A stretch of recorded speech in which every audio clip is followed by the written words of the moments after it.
Hello friends, welcome to மக்கள் சேவை channel. இன்றைக்கி நம்ம ஒரு முக்கியமான இன்ஃபர்மேஷன் பற்றி தான் பார்க்க போகிறோம். அதாவது ஜனவரி 1, 2025 முதல் இந்த வகையான வங்கி கணக்கை ரிசர்வ் பேங்க் ஆஃப் இந்தியா பார்த்தா முடக்க போகிறாங்க. இப்போ இதை பற்றின மொத்த இன்ஃபர்மேஷன் தான் இந்த வீடியோ பார்க்க போகிறோம். இந்த வீடியோ ஸ்கிப் பண்ணாமல் ஃபுல்லாக பாருங்கள். அது மட்டும் அல்ல, இந்த வீடியோ நிறைய பேருக்கு ஷேர் பண்ணுங்க. ஓகே, அதாவது பேங்க் அக்கௌண்ட்டை பொறுத்த வரைக்கும் எல்லாருமே நம்ம பயன்படுத்தி வரும். அந்த வகையில் ரிசர்வ் பேங்க் ஆஃப் இந்தியா என்ன சொல்லியிருக்காங்கன்னா, செயல்பாட்டில் இல்லாத 3 வகையான வங்கி கணக்குகளை மூடுவதற்கு ரிசர்வ் வங்கி பார்த்தா உத்தரவு பிறப்பிச்சிருக்காங்க. ஸோ இந்த மாதிரி 3 வகையான அக்கௌண்ட் நீங்கள் வச்சுருக்கீங்க அப்படின்னா உடைய வங்கி கணக்கு பார்த்தா மூட போகிறாங்க. பயன்பாட்டில் இல்லாத கணக்குகளை குறிவைத்து மோசடி நடப்பதை தடுக்கும் நோக்கில் வங்கி கணக்குகளை மூடுவதற்கான புதிய வழிகாட்டு நெறிமுறைகளை இன்று முதல் ரிசர்வ் பேங்க் ஆஃப் இந்தியா அமல்படுத்துகிறாங்க. இதை பார்த்தா 3 வகையாக பிரிக்கிறாங்க. ஃபஸ்ட்டு பார்த்தீங்கன்னா செயலற்ற கணக்குகள்.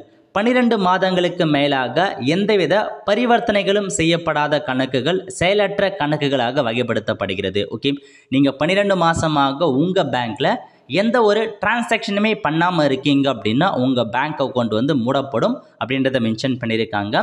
இந்த வகை கணக்குகளை நிறுத்தி வைக்க உத்தரவிடப்பட்டுள்ளது. மீண்டும் கணக்கை செயல்பாட்டுக்கு கொண்டு வர வேண்டுமானால் வாடிக்கையாளர்கள் வங்கி கிளையை நேரடியாக அணுக வேண்டும் என்று தெரிவிக்கப்பட்டுள்ளது. ஓகே, நீங்கள் 12 மாதம், ஒரு வருஷத்துக்கு மேலாக உங்கள் பேங்க்கில் எந்த டிரான்சாக்ஷனுமே பண்ணாமல் இருக்கீங்க அப்படின்னா உங்கள் பேங்க் அக்கௌண்ட்டை ஹோல்ட் பண்ண போகிறாங்க. திரும்ப நீங்கள் செயல்படுத்தணும் அப்படின்னா பேங்க்குக்கு போய்ட்டு தான் உங்களுக்கான பேங்க் அக்கௌண்ட் ஆக்டிவேட் பண்ணுற மாதிரி இருக்கும். செகண்டாக, பயன்பாட்டில் இல்லாத கணக்குகள். 2 ஆண்டுகள் அல்லது அதற்கு மேல் எந்தவித பரிவர்த்தனைகளும் செய்யப்படாத கணக்குகள் பயன்பாட்டில் இல்லாத கணக்காக வகைப்படுத்தப்படுகிறது. இந்த கணக்குகளை குறிவைத்து சைபர் மோசடி நடத்தப்படுகிறது. அதனால் இந்த வகை கணக்குகளை உடனடியாக மூட உத்தரவிடப்பட்டுள்ளது. ஸோ 2 வருஷத்துக்கு மேலே நீங்கள் உங்கள் பேங்க் அக்கௌண்ட்டில் எந்த டிரான்சாக்ஷனுமே பண்ணாமல் இருக்கீங்க அப்படின்னா உங்களுடைய கணக்கு பார்த்தா மூடப்படும். உங்கள் பேங்க் அக்கௌண்ட் உடனடியாக மூடப்படும் அப்படின்றத சொல்லியிருக்காங்க. ஸோ ஒரு அதிகப்படியான சைபர் கிரைம் மோசடி நடக்கிறதால இந்த ஒரு புதிய விதி அமல்படுத்தியிருக்காங்க. 3வது என்ன அப்படின்னு பார்த்தீங்கன்னா, இருப்பு தொகை இல்லாத கணக்குகள். நீண்ட நாட்களாக இருப்பு தொகை இல்லாமல் இருக்கும் ஜீரோ பேலன்ஸ் கணக்குகளை நிறுத்தி வைக்க வங்கிகளுக்கு அறிவுறுத்தப்பட்டுள்ளது. இத்தகைய கணக்குகளை தவறாக பயன்படுத்துவதை தடுப்பதற்காக ரிசர்வ் வங்கி உத்தரவிட்டுள்ளது.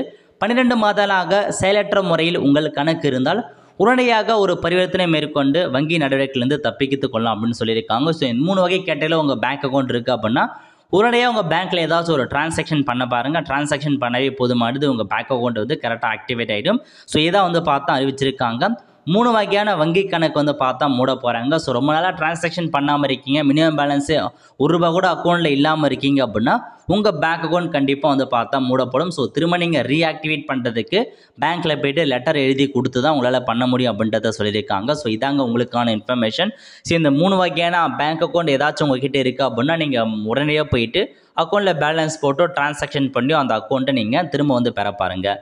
ஒல்ல ஃப்ரெண்ட்ஸ், கண்டிப்பாக இந்த வீடியோ பிடிச்ச லைக் பண்ணுங்கள். அது மட்டும் அல்ல, இந்த வீடியோ நிறைய பேருக்கு ஷேர் பண்ணுங்கள். அடுத்து ஒரு நல்ல வீடியோவில் சந்திப்போம். நன்றி, வணக்கம்.